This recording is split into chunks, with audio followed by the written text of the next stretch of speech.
Thanks for a couple minutes. Appreciate it. As we wrap up the season here, we'll get things started. We'll go to James Edwards. Hey, Troy, hope you're doing well. When we first met you and talked to you, one of the first things you said to us was, you don't draft players, you draft people.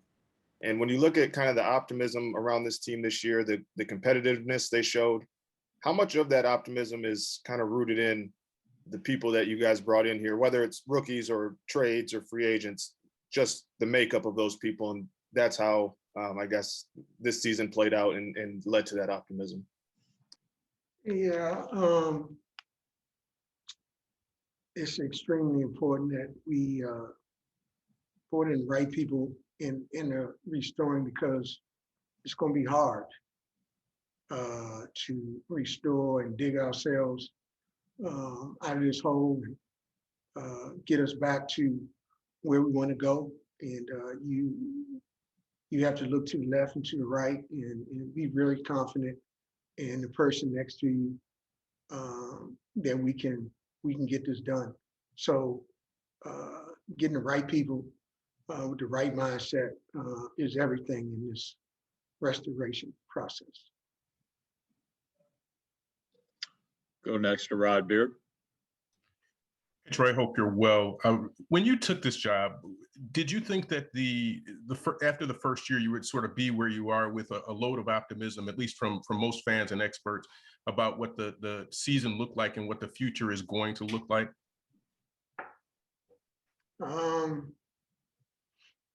When I took the job, I had one goal in mind, and that was to restore the Pistons. And I won't stop, I won't quit until it happens. We're going to be unwavered on how to get there. We're going to stay true to ourselves, and really be committed to doing things the Piston way. But the optimism, the belief inside these walls come from us doing things the right way, and the belief we have in each other that we can make it happen.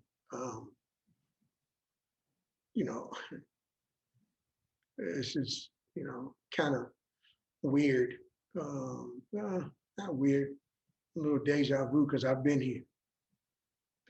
OKC, when we won 23 games, and we were very optimistic that we could, continue to grow and turn it. And I have the same feelings here that I had, back in the 08, 09 season there. So, yeah, obviously the optimism is not in the record, because the record stinks. But we'll continue to bite, claw, scratch, fight, whatever we got to do to get out of this hole. And we're going to do it together, and we're going to be unwavered about getting there. In terms of roster construction, have you thought about how much veteran presence you will need, whether it's maybe a little bit less now that these rookies have a year under their belt, to be able to balance things out and to lend that sort of experience and savvy that they have? We're always going to have a team of veterans on it. I mean, my roster construction always going to have veterans. The best teachers, experience, guys with corporate knowledge, and guys that can help the young guys along, that can still play and be a positive influence. So whatever team we have while I'm here, we're going to have some good veterans on it. So we'll have a strong veteran presence. Go next to Omari. Hey, Troy, hope you're well. Obviously, big focus coming in last year was, making a flurry of moves and, getting in guys you believed in and guys that you felt could lead this franchise back. Now with a season under your belt, going into this offseason, I guess, what would you say phase 2 of this plan is now that much of the roster is set, but obviously high draft pick and potentially a little cap space as well. Double down. We're going to double down. We're not going to change anything. We're going to continue to bring in like-minded people that fit what we're trying to do. Won't get cute. I think that a lot of things are made when you lay the foundation, then you kind of waver or go astray or look for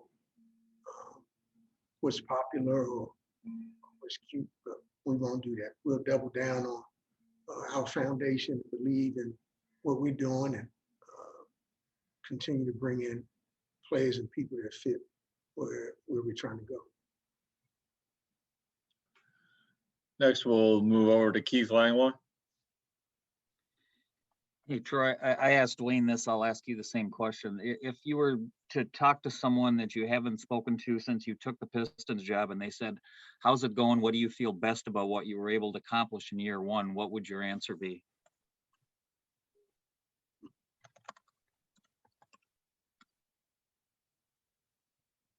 That we laid the groundwork for our future success. Got our first shovel in the dirt. So just laying the foundation for us moving forward would be my answer. And following up on that, obviously you changed over most of the roster from the one you inherited. With your, I assume that you're pleased with the character and these are your players now.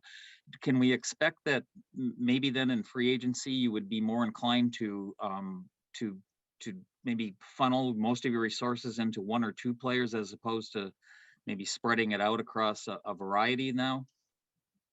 Yeah, I don't anticipate having too many roster spots available. We like our group and excited about guys under contract and even our own free agents. So I don't anticipate much turnover at all. And yeah, I would say maybe one or two additions from the outside, but the answers for the Pistons moving forward are all in-house. This is about internal development and growth, and that will be our focus this summer. We'll go to John Neo. Hey, Troy, if experience is the best teacher, what do you think Killian learned or takes away from this season? What do you hope he does with it this summer in particular? The NBA is tough. You know, he's coming from overseas, and you know, it's not a different game. It's like still basketball, but it's learning nuances of the NBA game versus the European game, and it's tough. And you got to be ready every night to compete and fight, and understand that there's no easy way out. And you want to be successful in this league and be a good player, you got to fight for it. I mean, one of the best songs ever made. People laugh about and joke about, but you got to fight for your right to party. And if you want to be a really good player, you got to fight for it. So Beastie Boys were on point. We'll go next to Stoney. Yeah, Troy, I'm sure you can't get into names, so I won't ask you to be specific, but with everybody all excited about the possibility of a top 5 pick, hopefully even better than that, are there enough 2-3 guys that if you're lucky enough to get that person would be, I don't know if franchise changing would be the right word, but somebody who would be here for a long time and be a star in this league? Yeah, I mean, definitely star potential in the top 5. Franchise changing, I don't see any Shaqs or LeBrons in the draft, but I mean, these, some pretty talented class. It'll be hopefully someone we can add to the group and continue to push us forward. And we'll be excited to make the choice wherever we land. But Stoney, I'm not looking for somebody to walk in the draft and change the franchise. I'm not going to quote Rick Pitino, but we'll be excited for the choice. What type of player, not draft choice, but what type of player do you think this team needs to take that next step? Is it a more athletic wing, a better shooter? What type of player do you think the Pistons need for next year and the future? We need what we have to continue building. We need competitive guys. We need a competitive player that brings it, and will fit with the group and the like mindset that can continue to move this needle forward. But he's got to be a competitive guy. And obviously, the entire top five is 6 talented guys. He's got to be talented, but we're going to double down on the person and follow the DNA. But he's got to be a competitive person. Thank you. Looks like we'll go to Vinny Goodwill. Hey Troy, I didn't expect the Beastie Boys reference from you. That was that was a new one.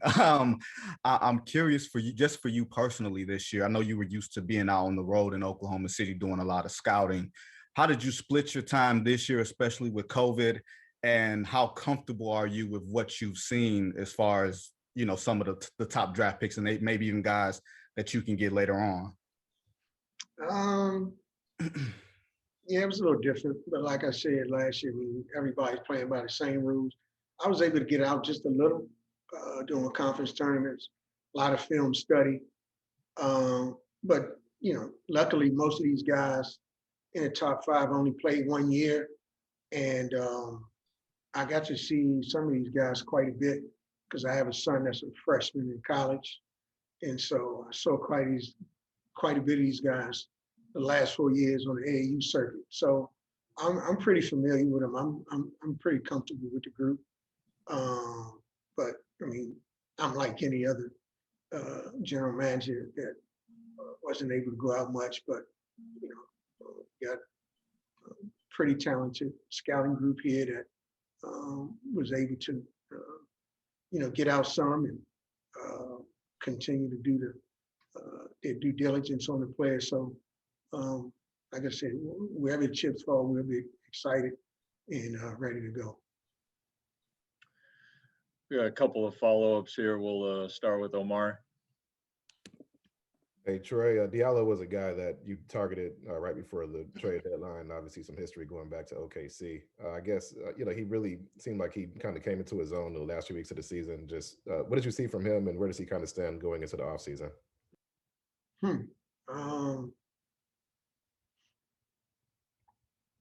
He's a very talented young man who, I'm very familiar with. I've been watching him play since he was 16. I told him, a lot of players don't get this opportunity to take the bull by the horn. He has that chance now to come in and really turn his career into a huge positive. He's been teetering up and down in OKC, injuries here, the different construct of the team, and now he's here with a young group. Hopefully, we can get him, talk to him and continue him with the group. But it's a young group that he fits, and we need his talents. And if he can, continue to buy into Coach Casey's systems, which he did, I thought he got pretty comfortable towards the end. It was unfortunate he had to miss a few games, but he got comfortable, and I think that he could have a very, very bright future here in Detroit. Go to James Edwards. Hey Troy, I just want to kind of follow up with what Vinny asked. You've been in the front offices for many years, but this is your first full season leading the charge. I don't know if anything surprised you anymore, but your experience, what did you learn anything? Did anything catch you by surprise leading the ship? Can you just take me through this year for you and stepping into that front chair? Well, I say it all along, you got to hit the ball, whether you're batting first or fourth. And that's my mentality coming in. The biggest thing I learned, to be quite frank, James, is I got to be better. I got to, we talking about the players' internal growth this summer, myself included. I'm standing in front of the line. I got to be better. I got to come back better. I got to be sharper, be more thoughtful, more insightful, more demanding. I got to be better. And I'm looking for the challenge to myself improving and our whole organization improving. But that's what I learned. I gotta be better. 20 wins don't sit well with me at all. I don't like anything about it. I don't like the way it looks. I don't like the way it smells. I don't like anything about it. So the only way to improve that is, I got to come back better, and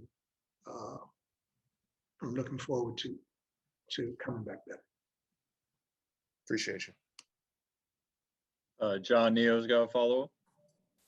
Hey, Troy, I wonder, what does the summer look like specifically for the rookies? I mean, what's the hope? What's the plan? It sounded like guys are sticking around. So, and then how does summer league play into that? We don't have the final details on summer league, but those guys will be ready. But what does summer look like for the rookies? What does summer look like for the entire Detroit Pistons? Off season is going to be a lot of blood, sweat, and tears. We got to go to work. It's like, they use that with that last group, but like, it's a lot of work to be done. Like, this 20 wins is not happening again. Like, we got to go to work, and it's going to be a group mentality to get us out of it. So yeah, they're going to be here working. They're going to be wherever they're going to be working. They're going to have a Piston uniform on. They're going to work this summer. Troy, I think that wraps it up. Appreciate the time and everything this season. Thanks, guys. Appreciate it.